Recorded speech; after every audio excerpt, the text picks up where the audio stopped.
Mun kula terangno nggih masalah salat nggih. Terus kula tak terangno dari awal redaksi ini Nabi, terus kula terangno hukum fikih. Badhe niku nembe kula terangno ilmu filosofi ne salat. Ngendikane Kanjeng Nabi Muhammad sallallahu alaihi wasallam niku teng hadis sahih mutawatir niku as-sholatu khairun maudhu'un fa aktsir aw aqillah. Kula balen malih as-sholatu khairun maudhu'un fa aktsir aw aqillah. Jadi salat itu kebaikan yang sudah bawaannya dulu. Jadi sudah bawaannya salat itu kebaikan. Maudhu itu sesuatu sing asli. Pokoknya salat itu mesti apike. Sebab niku ngendikane Nabi cek kowe ngekeh-ngekehno jumlahe salat, cek jumlahe napa sih? Dalam konteks artinya salat fardu karuan nggih, kaifiyahe karuan, aturane karuan. Terus salat niku wonten disebut an-naflul mutlak atau sunat mutlaqah. An-naflul mutlak atau sunat mutlaqah itu pantangannya hanya 3, enggak boleh ba'da subuh hatta tatlu asyamsu sampai srengenge napa meledak.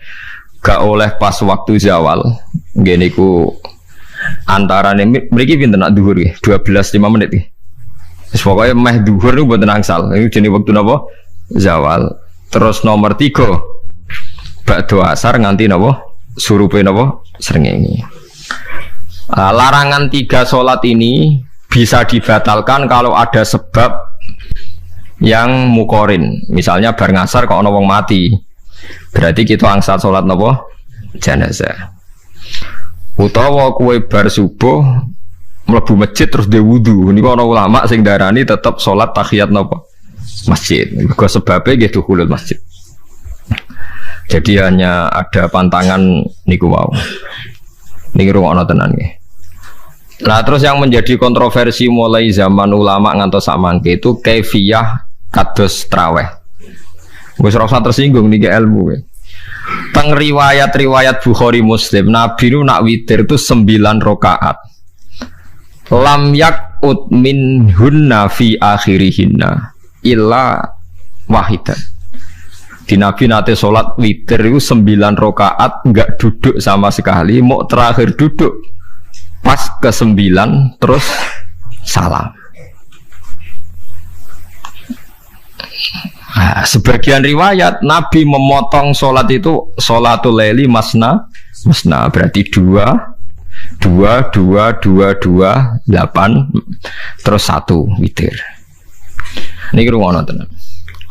Sehingga ketika ada sholat taraweh yang 4 rakaat tanpa tasyahud, sebetulnya secara fikih pasti kita sepakat sah. Karena kalau 4 rakaat tanpa tasyahud pertama, kenapa kita katakan sah? Karena Nabi malah pinten songo luwih seru to. Mboten ini karena menjadi kontroversi. Nah, dan tidak satu pun ulama di dunia yang mengatakan tasyahud awal itu wajib.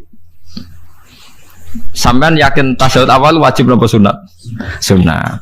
Artinya khasnya hukum sunat itu gimana? Kalau ditinggalkan tidak batal. Berarti misalnya ono tarawih 4 rakaat berturut-turut, berarti tidak ada masalah karena yang ditinggal artinya tasyahud awal yang kita yakin itu hanya sunat. Tapi dasar isra cocok itu tidak ada masalah kan. Dalile apa ya? Dalile ra cocok. Lah sing darani masalah padahal darani tasyahud awal iku sunat. Kowe salat zuhur tasyahud awal sunat atau wajib? Sunat. Nak sunat tuh khas ya, ditinggal batal lho ora. Mboten. Tapi nak sing ra cocok ya batal. Hukum ora cocok ra cocok.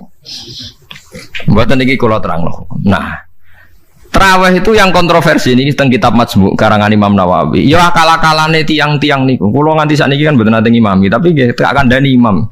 Supaya niat ngakali pangeran, tapi pangeran bakali ya ora kena. Ngeten, ini dawuh Imam Syafi'i. Tarawih itu kalau terakhir kan pinten? 3 rakaat ya. Kan 2 rakaat dulu. Lalu pas 2 rakaat itu pas witir, yang witir kok tarawih. Yang terakhir witir 3 rakaat itu 2 rakaat sampai niate witir nopo-nopo. Witir. Setelah 2 rakaat sampean salam ndak? Salam. Itu menjadi sholat teraneh di dunia. Karena kue muni witir tapi jumlahnya 2. Nah, itu sholat teraneh nopo di dunia. Terus sampean muni ngene, mboten Gus maksud kula niku Telu tapi lurus sih. Berarti kayak kudu nerangno pangeran, kudu kamu pangeran kayak penjelasan. Gusti ini 2 sementara loh, nanti ada. Karena jika Tuhan tidak kamu kasih penjelasan, akan aneh kan disebut witir, tapi rokaatnya 2. Maka kamu harus niatnya Gusti ini cicilan witir. Nah, sehingga jangan kira engkau 2, tapi ini nanti 3. Nah, itu makanya setiap bilalnya atau matinya kan solu sunnatan rokataini minal witri. Jadi diumumkan sholatlah 2 rakaat, tapi yang 1 paket dengan cicilan witir. Lah itu lucu kan? Karena Anda sekali bilang itu witir, berarti Anda bohong kan? Nyatanya 2 rakaat. Tapi kritiknya Imam Syafi'i ini kan lucu. Imam Syafi'i yang imam kita tuh mengkritik itu sholat aneh kalau begitu. Sholat tuh kalau sudah salam itu dianggap sholat mustaqillah, sholat yang mandiri. Nggak bisa sholat kok bertakluk dengan sholat setelahnya. Sholat itu kalau sudah dimulai takbir, diakhiri salam ya selesai dan menjadi sholat yang mandiri. Nggak bisa sholat yang mandiri nih. Engkau nasibku ngenteni yang 1 itu iso sholat nanti selesai yo. Selesai. Sebab itu seharusnya witir agak resiko ya 2 rakaat langsung tasahud awal, engkau terus tambah 1 rakaat. Kasus mirip maghrib lah, mirip apa? Maghrib. Tapi itu kan masalahnya tidak populer juga. Nah itu. Akhirnya diakali wa shollu sunatan minal witri nggih. Tembriki ono minal witri kan? Itu kalau diterjemahkan salatlah kalian paket witir tapi ganjil sih, paket witir tapi gendep sih. Tapi ini sementara Gusti, tapi kan kita sih bingung. Bingung. Itu cara pangeran dia bingung tenan ngadepi. Nah, makanya itu nak cara kula ya ora usah dijerok-jerokno pokoke ngono iku. Ya dadi barang keliru kadang ya muga-muga sepuro pangeran ya ora usah ngono iku. Dadi nak salat ya nak cara Sayyidina Utsman itu memang beliau bilang 2 rakaat itu berdiri sendiri. Karena sholat itu setiap 2 rakaat selesai. Setelah salam itu selesai. Nanti yang witir ya 1 itu. Makanya 2 itu rasa ono witir-witiran cara Sayyidina Utsman. Muga Nabi dawuh wa autir biwahidatin. Kemudian sholat-sholat Anda yang 2 itu ditutup witir. Berarti ya yang sholat kedua ya sholli sunatan ya biasa saja nafal mutlak. Enggak usah nyinggung-nyinggung nopo witir. Oke. Loh ini penting sekali karena nyatanya ada witir kan? Nyatanya tidak nopo witir. Lah nanti yang 1 terakhir witir. Ya tapi adatnya ngoten niku. Jadi ini perlu sampean ketahui sholat itu memang banyak masalah di secara fikihnya karena tadi kalau sampean niat witir setiap sudah salam itu kan berarti selesai dan berdiri sendiri. Lah kok suwe-suwe nak rakaat sing terakhir batal lah berarti sing ngarepe melok batal. Mergo sak paket koyo capres mbek napa? Cawapres. Ora iso salat kok ono. Ah itu paham ya. Terus niku kefiah salat.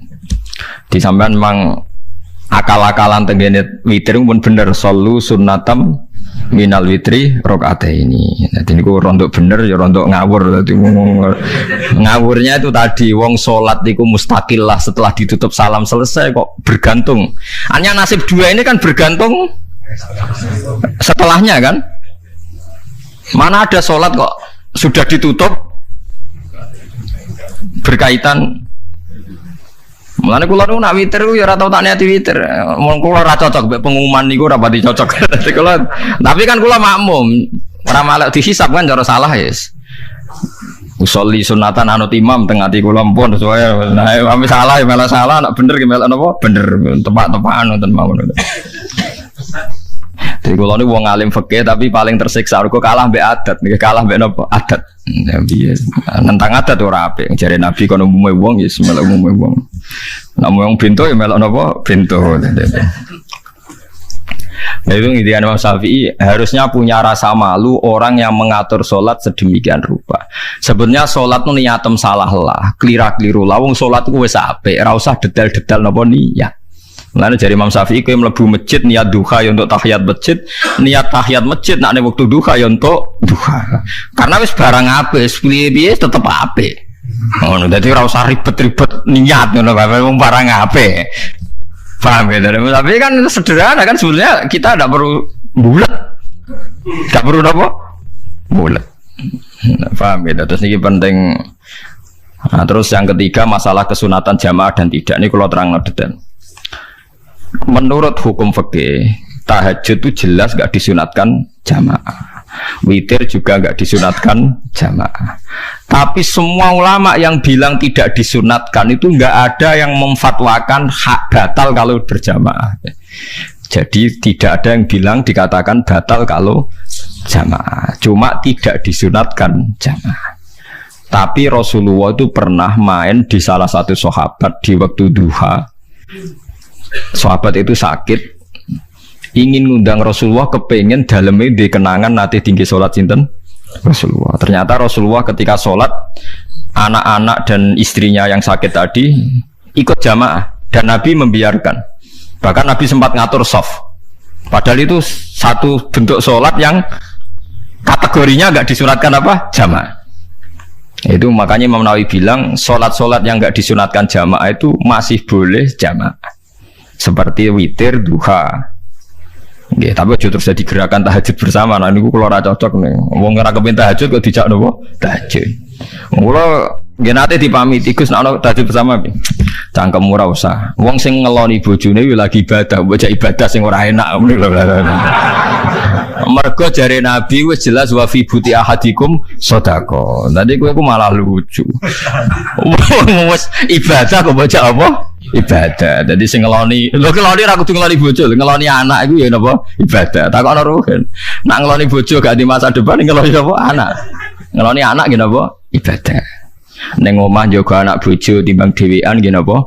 Ibadah. Mulane kula nu rapati cocok nek ana tahajud bersama oleh tapi aja dadi gerakan. Nek sing pun nglampahi nggih monggo, sing umate seneng nggih monggo, itu tetap baik. Tapi baiknya bergantung sejauh mana ini tidak dimasalkan. Sekali dimasalkan tetap tidak napa baik. Karena nanti punya akibat yang sedang baik diajak baik yang lain, dari baik nikmat menjadi baik gremeng itulah itu perkara kan. Hanya orang kan sepakat kan nak ngumpuli bojo ibadah, kabeh ulama sepakat kan. Dan itu penggemarnya banyak. Terus dijak ibadah yang penggemarnya sedikit. Dasar imamnya ra cocok. Lah itu kan resiko agama dikomentari kan tinggi. Makanya tidak usah dimasalkan. Sing kelon ya keben, sing turu ya napa? Keben karena turu ya ibadah kan. Wong turu niku mari ra maksiat. Wong zina mergo ora turu. Wong maling mergo ora turu. Wong ngrasani wong mergo ora turu. Mulane kula nate cerita teng ngaji niki ana ulama wali. Saking seneng ibadah nganti janggal. Ana gak wali sing makome kaya aku. Ditudono wali sing saurip-uripe turu kecuali salat fardu. Iku wali sing setingkat kuwe. Mboten terima Gusti tapi niku kok turu ya takokno sesuk. Kena apa kok turu? Jebule tak kok kenapa jenengan turu ya wong turu ora iso maksiat. Tapi nak kowe poso tahajud jenenge wong melek tepatine nduk ndi tetep paling selamat iku apa turu. Akhirnya ngakoni dene jebule alim kowe lah ya dadi turu iku iso dadi wali. Ke wong turu ora ngarah zina, ora ngarah maling, ora ngarah ngrasani wong. Dadi mulane akeh wali sing berangkat saka napa turu. Mulane Ashabul Kahfi ku wali sing kramate ku turu suwi. Mergo turu iku nak tepak. Niku iso dadi napa? Wali. Mulane kenapa kramate Ashabul Kahfi napa? Turu. Tapi aja tiru. Iki cerita ilmu, dari ilmu ora kudu mbok setujoni niki ilmu. Difaham ya terus. Kula piyambak pribadi belum pernah tahajud jamaah sama istri saya. Kula piyambak jarang tahajud. Tapi memang saya beritahu kalau sholat yang kesunatannya itu tidak jamaah, sebaiknya jangan dipaksakan jamaah. Karena kadang fadilahnya disirron. Kalau balik ini malah seperti sedekah. Kalau zakat wajib itu sebaiknya diumumkan supaya orang tahu bahwa dia sudah melakukan kewajiban. Tapi kalau zakat tidak wajib sebaiknya sirron, sebaiknya rahasia. Begitu guys sholat jamaah itu kenapa baik di sholat fardu? Karena kalau yang tidak jamaah kan dikira dia tidak sholat. Makanya kesunatannya sholat fardu namanya jamaah. Tapi selalu potensi riya, sum'ah, pamer itu ada sehingga ada sholat yang dari awal didesain supaya tidak kelihatan orang. Yaitu sholat nggak usah berjamaah. Plus baik di rumah. Semua ulama ijma sholat sunat itu baik di rumah apa di masjid. Di rumah. Di rumah, di dalam kamar sama di kamar tamu, ruang tamu baik di dalam kamar. Bahkan Nabi nyebut sholat fiko ibaitiha di kamar paling dalam. Lah bagaimana mungkin sholat yang sudah didesain siron begini, misalnya kayak tahajud, disunatno bengi-bengi ben ra wong roh, disunatno ning jero kamar ben wong ra roh. Jebule jamaah kan jadi aneh kan. Tapi kan tentang ya goblok, barang apa kok buat tentang. Ya tapi kowe tenanan ya goblok kok ora sunah Nabi iki, Bang. Mulane nek ora takok itu yang jenengan takoki kok mbang bul. Makanya aku wong alim dadi bingung. Bingungnya iku mergo akeh ilmune ora kok koyo bingungem. Tapi sing jelas peminat ibadah kelon itu lebih banyak. Ini mau sing mesti ini. Karena Anda harus sepakat kan kelon itu apa? Ibadah. Kita sepakat kan. Dan itu peminatnya banyak. Itu sekali ada pengganggu pasti dikomentari tidak baik. Padahal pengganggu yang ngajak tahajud. Itu akhirnya kan tahajud jadi korban dikomentari gara-gara pengganggu. Itu yang saya tidak senang. Dieling-eling.